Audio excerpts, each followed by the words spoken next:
ensemble.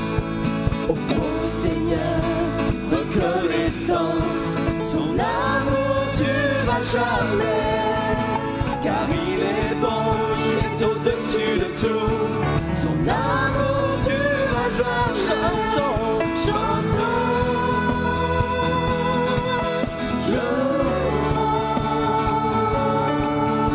d'une main puissante et d'un bras tendu, son amour durera jamais.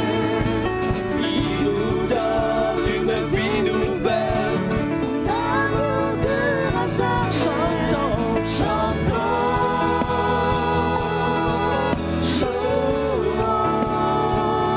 chantons. chantons,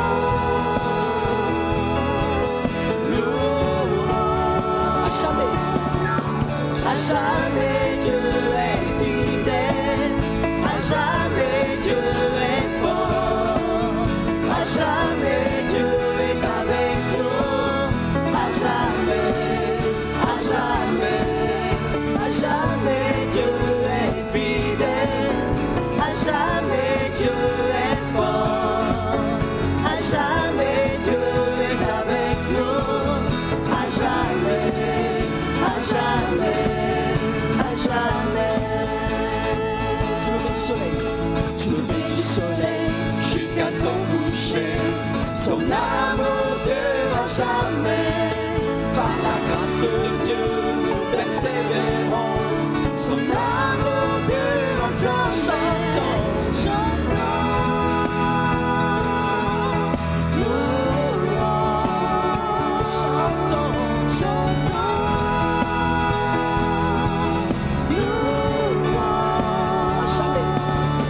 à jamais Dieu est fidèle, à jamais Dieu est fort, à jamais Dieu est avec nous, à jamais, à jamais, à jamais Dieu est fidèle, à jamais Dieu est fort, à jamais Dieu est avec nous, à jamais, à jamais, à jamais. Tu lever du soleil jusqu'à son coucher, son amour durera jamais. Par la grâce de Dieu, nous persévérons, son amour durera jamais. Chantons,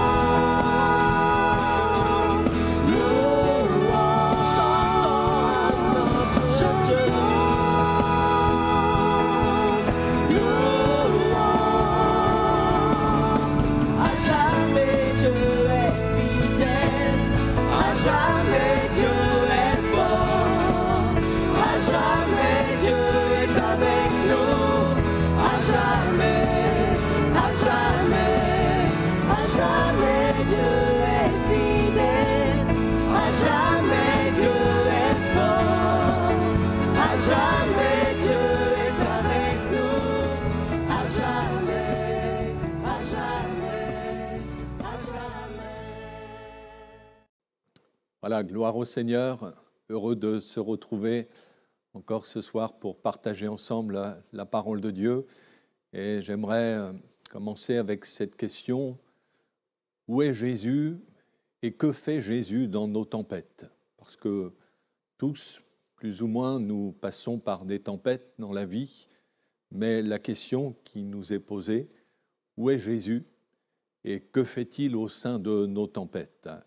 Et nous pouvons y répondre en lisant ce passage dans l'Évangile selon Marc, que les lecteurs de la Bible connaissent bien, au chapitre 6 et au verset 45. Il est dit « Aussitôt après, il, c'est-à-dire Jésus, obligea ses disciples à monter dans la barque et à passer avant lui de l'autre côté vers Bethsaïda, pendant que lui-même renverrait la foule. Quand il l'eut renvoyé, il s'en alla sur la montagne pour prier. Le soir étant venu, la barque était au milieu de la mer et Jésus était seul à terre. Il vit qu'ils avaient beaucoup de peine à ramer, car le vent leur était contraire. Vers la 4e veille de la nuit, il alla vers eux marchant sur la mer. et ils voulaient les dépasser. Quand ils le virent marcher sur la mer, ils crurent que c'était un fantôme, et ils poussèrent des cris, car ils le voyaient tous, et ils étaient troublés. Aussitôt Jésus leur parla et leur dit « Rassurez-vous, c'est moi, n'ayez pas peur. » Puis il monta vers eux dans la barque, et le vent cessa. Ils furent en eux-mêmes tous stupéfaits et remplis d'étonnement. Amen. On connaît bien ce récit des évangiles, les disciples qui ont été confrontés à une violente tempête pendant la traversée en barque de la mer de Galilée, appelée également lac de Génézareth. Et ce n'était pas la première fois qu'ils faisaient cette traversée ensemble, puisqu'au chapitre 4 de cet évangile, on trouve les disciples faisant la même traversée dans des conditions également difficiles, mais à la grande différence, c'est qu'au chapitre 4, Jésus était avec eux dans la barque, tandis qu'ici, il n'y était pas. Les disciples étaient tout seuls dans la barque pour faire face à cette tempête. Et s'ils sont partis sans Jésus, ce n'était pas une initiative personnelle de leur part, mais ils sont partis sur un ordre de Jésus, puisque nous l'avons lu dans ce récit. Au début, il est dit « Jésus obligea ses disciples à monter dans la barque et à passer avant lui de l'autre côté. » Et on s'aperçoit que, bien qu'ils aient obéi au Seigneur, ça n'a pas empêché qu'ils ont été sérieusement secoués dans la barque, confrontés à cette tempête. Comme quoi, on peut être dans la tempête des difficultés, tout en ayant obéi au Seigneur. Vous savez, il ne faut pas interpréter trop vite ce qui nous arrive. Ce n'est pas parce que les choses ne se passe pas comme nous voudrions, qu'il nous arrive un coup dur, que pour autant, forcément, on est en dehors du plan de Dieu.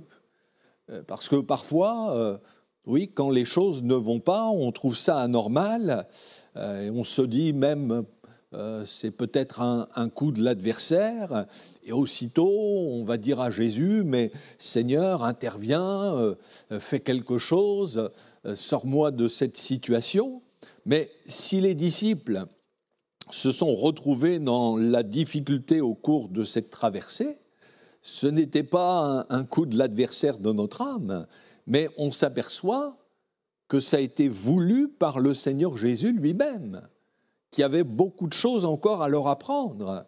Il est bien dit que Jésus obligea ses disciples à monter dans la barque. Notre version a traduit « il contraignit ses disciples ». C'est-à-dire que l'ordre de Jésus n'était pas négociable. Il n'y avait pas de place pour les questions. Pourtant, des questions, les disciples auraient sûrement voulu en poser, du genre « mais Seigneur, pourquoi ne viens-tu pas avec nous ? Et comment tu vas faire pour nous rejoindre ? Et nous, qu'allons-nous faire une fois que nous serons arrivés de l'autre côté ?» Mais Jésus ne leur a pas laissé le temps de poser des questions, il les a obligés à monter dans la barque. L'ordre n'était ni discutable, ni à remettre à plus tard. Et ça, c'est la souveraineté de Jésus.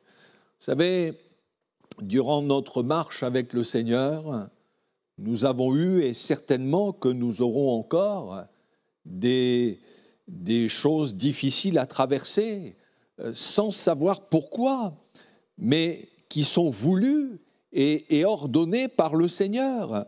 Et Jésus n'est pas obligé de tout nous dire.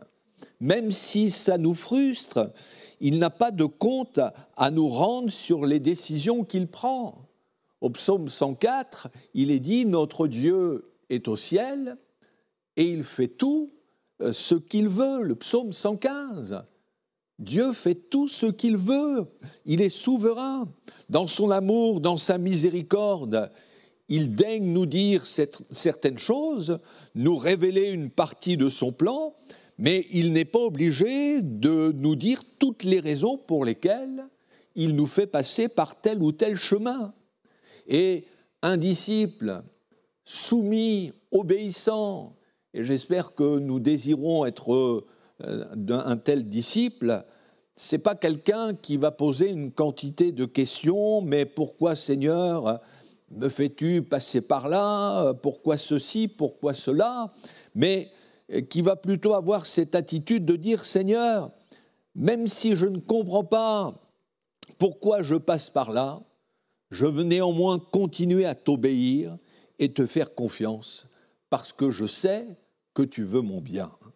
Les disciples sont donc partis sur l'ordre de Jésus, et sans lui, ils vont se retrouver en pleine nuit au milieu de la mer, dans une barque qui est secouée dans tous les sens, avec un vent violent qui souffle dans le sens contraire. Et la Bible nous dit qu'ils avaient beaucoup de peine à ramer, n'arrivaient pas à avancer, ou tout au moins péniblement. Et ça a duré plusieurs heures. Et ce n'est pas exagéré que de dire qu'ils pouvaient être au bord de l'épuisement. Ils étaient vraiment en train de vivre un moment difficile. Et nous aussi, pouvons traverser des épreuves douloureuses où, des fois, on est comme dans la barque, secoué dans tous les sens, des moments où on ne sait plus trop où on est, tellement que ça va mal. Et vous aussi, peut-être que depuis longtemps, vous êtes en train de lutter péniblement contre des vents contraires, toutes sortes de soucis, de fardeaux qui vous accablent, de difficultés. Peut-être avez-vous l'impression de ramer dans votre vie spirituelle, de ramer dans votre foyer, dans votre famille, avec votre santé. Peut-être même êtes-vous au bord de l'épuisement, non seulement physiquement, mais moralement, spirituellement. Alors la grande question, oui, mais où est Jésus? Que fait-il quand on est seul dans sa tempête? Où est Jésus dans notre tempête? Eh bien, la réponse, nous l'avons dans ce récit. Tandis que les disciples étaient en train de traverser, il nous est dit qu'après avoir renvoyé la foule, Jésus s'en alla sur la montagne pour prier. Et vous pensez bien que dans ce temps de prière, il n'a pas oublié ses disciples, mais il les portait sur son cœur, les présentant à son Père céleste. Jésus n'ignorait rien de ce qui se passait. Et j'aime cette parole où, tandis que Jésus est à terre et que les disciples sont déjà loin sur cette mer, il est dit qu'il vit qu'ils avaient beaucoup de peine à ramer. Et ce n'est pas seulement à une certaine heure de la nuit que Jésus a vu dans quelles conditions il se trouvait, mais avant même qu'il fasse la traversée, Jésus savait exactement ce qui allait se passer. Et avant même que les difficultés arrivent, il priait déjà pour eux. Il vit qu'ils avaient beaucoup de peine à ramer. Oui, Jésus voit nos tempêtes. Il voit tes tempêtes, mon frère, ma sœur, mon ami. Il connaît toutes tes épreuves. Il sait ce qui peut te miner intérieurement. Il voit toutes les pensées qui peuvent passer dans ton esprit, le jour, la nuit, qui provoquent ces insomnies. Peut-être que votre entourage ne se doute pas à quel point vous êtes mal intérieurement, mais tout cela, Jésus le sait. Il le voit, il voit vos larmes en secret, il voit vos luttes et combien vous vous sentez seul. Alors, où est Jésus quand nous sommes seuls dans la tempête? Eh bien, il est là-haut dans les cieux, assis à la droite de son Père, lui qui est ressuscité et qui prie pour nous. Et il ne prie pas seulement au moment de la tempête, mais avant même qu'elle arrive. Quand Jésus avertit ses disciples, et notamment Simon-Pierre, en lui disant « Simon, Simon, Satan vous a réclamé pour vous cribler comme le froment, et sachons que l'adversaire de notre âme a toujours les mêmes intentions. S'il peut démolir notre vie spirituelle, un foyer, il ne va pas se gêner de le faire. Et Jésus ne dit pas, puisque je connais son intention, l'intention de l'adversaire de notre âme, je vais prier pour toi. Mais il dit à Pierre, j'ai prié pour toi afin que ta foi ne défaille pas. C'est-à-dire qu'avant même que Satan ne manifeste ses mauvaises intentions, Jésus avait déjà prié pour ses disciples. Nous ne savons pas quel mal l'adversaire a prémédité contre nous. Nous ne savons pas les difficultés, les combats qui sont devant nous, mais Jésus, lui, le sait. Et ça, c'est rassurant. Il devance la tempête, il devance les vents contraires, il devance les ruses de l'adversaire, il devance nos épreuves, et avant même qu'elles arrivent, Jésus a déjà prié pour nous. Le Seigneur n'est jamais pris au dépourvu. Vous savez, après la chute du premier homme en Éden, Dieu ne s'est pas dit « il faut que je trouve une solution pour sauver l'être humain ». Mais la Bible nous dit qu'avant même la fondation du monde, Dieu avait déjà prévu de nous sauver par l'œuvre de Jésus à la croix. Dieu ne cherche pas des solutions, il a les solutions. Parce qu'il est Dieu, il a les solutions avant que nos problèmes arrivent. Il a le secours avant que nos difficultés commencent. Et il faut vraiment qu'on serre ça au fond de notre cœur et de réaliser qu'au moment où nous sommes seuls dans la tempête, que peut-être nous sommes là hospitalisés, ou que l'un de nos proches est touché par la maladie, eh bien, depuis déjà longtemps, Jésus a déjà prié pour ça. Il n'est jamais dépassé par les situations. Et je suis convaincu qu'en ce moment même, à la droite de son Père céleste, Jésus prie pour nous. Il prie pour toi, mon frère, ma sœur. Il te porte sur son cœur et sa prière ne faiblit jamais, elle ne fera jamais défaut. C'est continuellement et avec puissance qu'elle s'élève vers le trône de Dieu. Si nous sommes conscients de cela, alors nous allons réaliser qu'en réalité, dans nos tempêtes, nous ne sommes pas si seuls que cela, et que Jésus est souvent bien plus près que nous ne le pensons. Et il vient toujours nous secourir au bon moment, au moment voulu par Dieu. C'est vraiment important de réaliser l'intercession de Jésus quand nous sommes dans la tempête, mais aussi qu'il y a pour nous la nécessité, au sein de nos tempêtes, d'entendre la voix de Jésus. Ce fut là l'expérience des disciples, alors qu'ils étaient en train de se débattre contre les éléments déchaînés. À la 4e veille de la nuit, le Seigneur est venu à leur rencontre en marchant miraculeusement sur les eaux. Et tandis que, en le voyant, au départ, ils ont pensé que c'était là un fantôme, ils ont poussé des cris, ils étaient troublés. Jésus va faire entendre sa voix en disant « Rassurez-vous, c'est moi, n'ayez pas peur ». Vous savez, quand on est dans l'affliction, la tourmente, quand on est troublé, quand nos pensées s'agitent en foule au-dedans de nous, et que dans ces moments-là, on peut entendre dans notre cœur la voix de Jésus qui nous dit « Mais rassure-toi, c'est moi, n'aie pas peur ».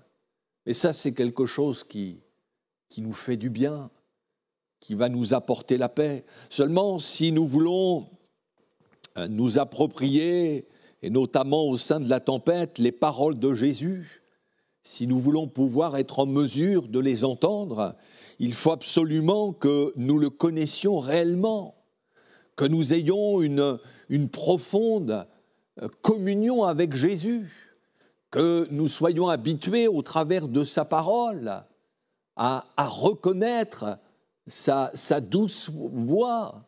Vous savez, si un mari qui est en déplacement revient dans son foyer prématurément et qu'il n'a pas prévenu son épouse et qu'il arrive là en pleine nuit et qu'en plus il a oublié les clés et que là il frappe à la porte, et si l'épouse est couchée, elle va avoir peur, elle va se demander mais qui est-ce qui frappe à la porte, et elle va descendre et hésiter bien sûr à ouvrir. Et quand elle va demander mais qui est-ce, et que là son mari va faire entendre sa voix en disant mais c'est moi, alors là elle va le reconnaître et elle va être rassurée et lui ouvrir la porte. Et c'est pareil pour nous. Si nous connaissons, si nous avons une communion avec Jésus, eh bien nous saurons reconnaître sa voix, même au sein des plus grandes tempêtes. Et combien il est bon quand on peut entendre cette voix qui va nous dire personnellement « Mais rassure-toi, c'est moi, n'aie pas peur ». Dans le texte original, quand Jésus dit à ses disciples « C'est moi », littéralement c'est « Je suis ». C'est le même mot que lorsque Dieu se révèle à Moïse au travers du buisson ardent et qu'il lui dit « Je suis celui qui suis ». C'est-à-dire que Jésus affirme là, au milieu de la nuit, sa divinité. Il ne vient pas comme un homme parmi tant d'autres, mais il vient en tant que fils de Dieu, en tant que celui qui a tout pouvoir et qui peut dire « Rassurez-vous, je suis, n'ayez pas peur ». Et c'est extraordinaire quand il peut venir nous dire « Je suis au milieu de ta maladie, de ton cancer, de ta dépression, de tes problèmes financiers. Alors n'aie pas peur, fais-moi confiance, crois que je vais intervenir en ta faveur. » Quand il peut dire à un foyer qui est durement éprouvé « Je suis la solution ». Quand nous sommes là avec nos soucis et nos larmes, peut-être pour un fils et pour une fille, et qu'il vient nous dire « Mais rassure-toi, n'aie pas peur, je viens comme Dieu dans ton problème. » Quelle grâce quand on peut expérimenter cela. Celui qui a marché sur les eaux déchaînées, c'est le même qui, en ces instants, a le pouvoir de marcher sur nos problèmes, de marcher sur nos soucis, sur nos craintes, nos angoisses, et de nous donner la victoire. Puissions-nous le croire.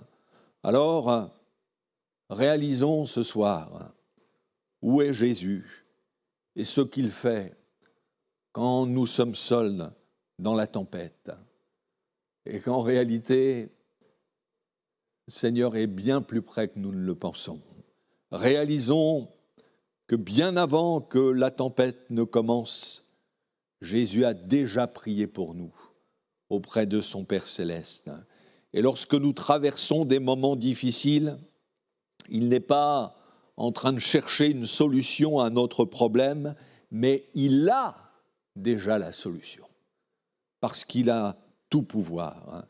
Et puissions-nous lui dire, mais Seigneur, je veux en ces instants reprendre courage dans mon épreuve, parce que tu sais tout, rien ne t'est caché, tu sais le temps exact que va durer mon épreuve, tu en connais le chemin précis, tu en connais aussi ses limites, et je sais que tu viendras au moment où il faudra avec le secours approprié, et que ce sera extraordinaire. Alors, Oui, Seigneur, je veux rester ferme dans ma foi, m'accrocher à toi de toute ma force et continuer d'avancer, même si le vent souffle à contresens. Mais je sais qu'en toi, j'ai la victoire. Vraiment que le Seigneur vous encourage au travers de ces paroles. Oui, le Seigneur est toujours le même et au sein de nos tempêtes les plus terribles, il est capable encore d'intervenir, d'imposer silence à notre tempête comme il l'a fait avec les disciples et de mettre un grand calme. À lui soit toute la gloire. Amen.